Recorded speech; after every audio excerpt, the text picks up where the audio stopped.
欢迎来到新兴消息频道，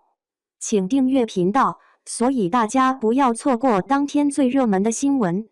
我们今天的时事通讯包括以下内容：白鹿的一手好牌彻底被李晨打烂了。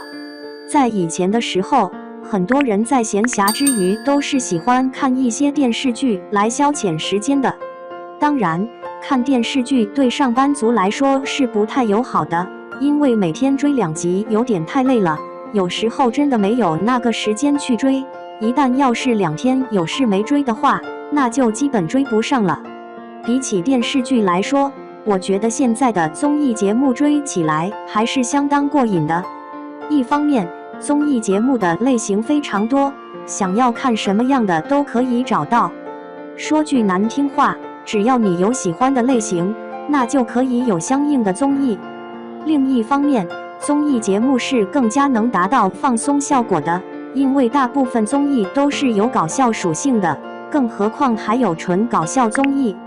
最后一个方面，那就是综艺节目不怕没有时间追，因为1个星期就更新1期，什么时间想看都可以，什么都不耽误。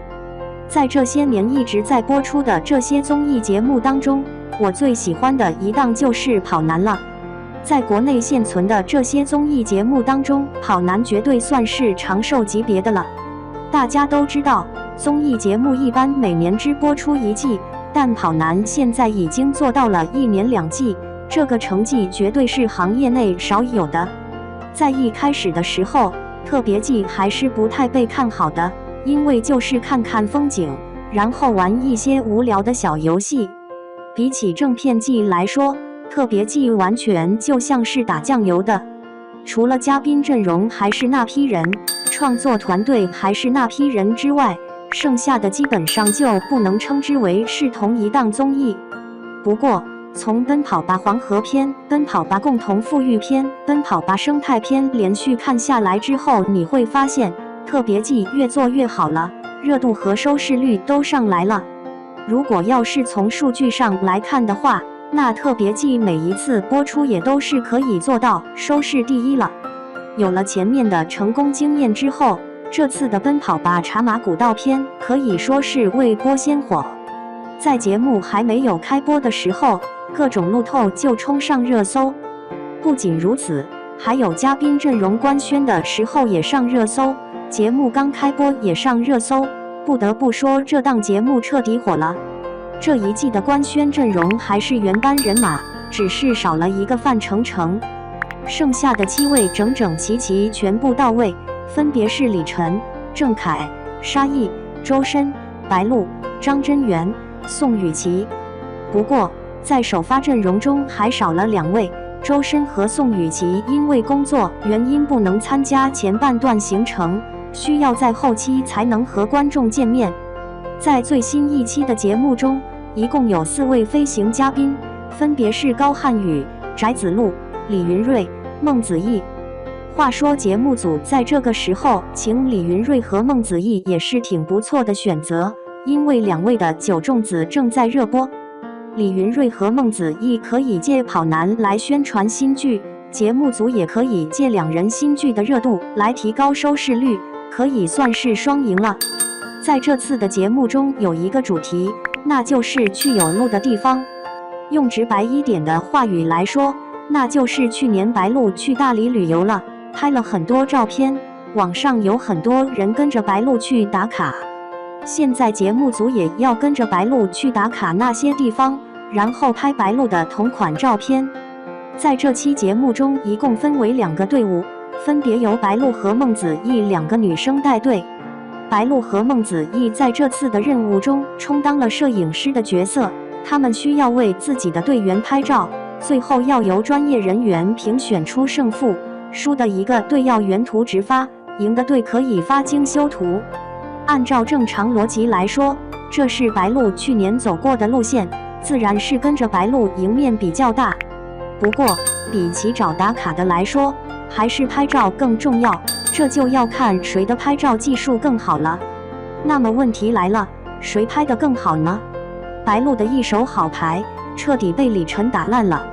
一整期节目看下来之后，相信大家也看出来了，很明显是白鹿的拍照水平要更高一些的。不管是从技术上来说，还是从审美上来说，更或者是从角度和构思上来说，白鹿都是要技高一筹的。相信大家也看到了，有好几张照片拍得相当带感，即便是拿出来做杂志封面都不为过。看到两队的照片对比之后，很多观众都觉得结果毫无悬念，那就是白鹿队稳赢了。然而，万万没想到，最终的结果却出现了反转，那就是白鹿队输了。那么问题来了，为什么会出现这样的结果呢？难道说是有黑幕或者是剧本吗？说实话，我觉得因为这点事情玩剧本的可能性不大，因为输赢确实没那么重要，原图直发也并没有什么大不了。之所以造成这个结果，不是因为白鹿的拍照技术不好，而是败在了李晨手上。白鹿拍的照片非常好，可选的大片相当多，但是李晨、高瀚宇、翟子路三个男生的选片思路真的是太奇葩了，这也导致了最终的失利。在选片的时候，白鹿并没有参与，而是让三个男生自己去选。本来以为选片是一个非常简单的事情，没想到三位却都选了非常多的合照，这就尴尬了。话说，只要是有白鹿的照片，那肯定都是节目组工作人员拍的。这个比赛是白鹿和孟子义拍照的比赛，李晨、高瀚宇、翟子路这样的选择是不是有点智商下线了呢？当然，在这三位当中，最应该担责的应该是李晨。一方面，李晨是常驻嘉宾，高瀚宇和翟子路是飞行嘉宾。不管是做什么事情，常驻嘉宾都是有优势的，毕竟跑男是李晨的主场，他是应该给两个弟弟把关的。另一方面，李晨在加更版中说了，他以前是玩过摄影的，而且没事的时候就扫街拍照，在剧组的时候也拍照。按照李晨的说法，他应该是有艺术审美的，在选片这一块应该是能轻松拿捏的，但他最终在选片环节中却并没有发挥出任何优势。毫不夸张地说，白鹿在这期节目中算是抓到了一手好牌，怎么说也是去年刚走过一遭，赢面可以说是相当大，但谁都没想到这一手好牌最终会败在李晨手里，真的是太让人意难平了。大家觉得呢？